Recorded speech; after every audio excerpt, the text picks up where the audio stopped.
The Honda Element's anti-theft system is one of those things that you don't really care about until you absolutely do. Think you don't need it?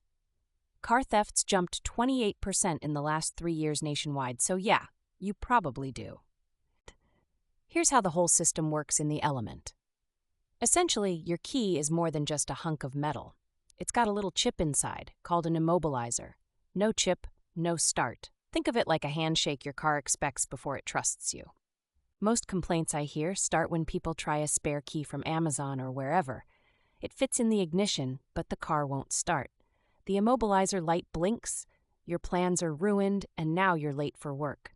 Trust me, I've been there. The anti-theft system also includes door sensors and sometimes that blaring factory alarm.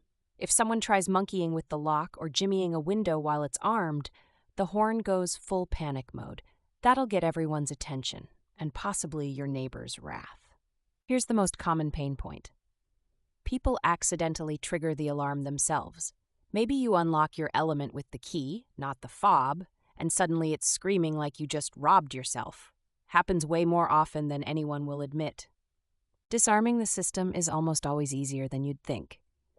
Just unlock with the remote key fob, or if you use the key, stick it in the ignition and turn it to on. That usually calms things down. Honda kept it simple, but sometimes simple doesn't feel that way at 2 a.m. That little green key light blinking on your dash? That's the immobilizer doing its thing. If it keeps blinking after you try to start the car, your key isn't being recognized.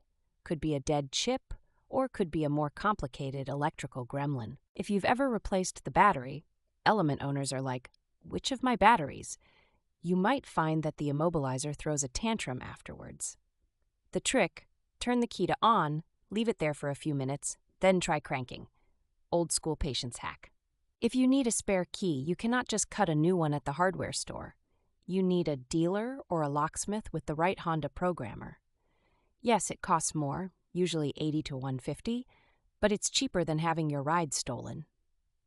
Pro tip, if you lose all your keys, it's worse.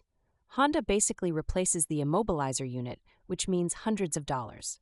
Store a spare in a lockbox at home or with someone you trust. Don't learn the hard way. Another thing folks in rainy places, like say Portland, will notice is that water can sometimes mess with the door sensors. If your alarm goes off randomly on soggy nights, there's a chance a sensor is getting moisture. Keep your weather seals in check. If all else fails and your Element just won't start, don't panic and call a tow right away. A 10-minute disconnect the battery and reconnect ritual can reset the electronics.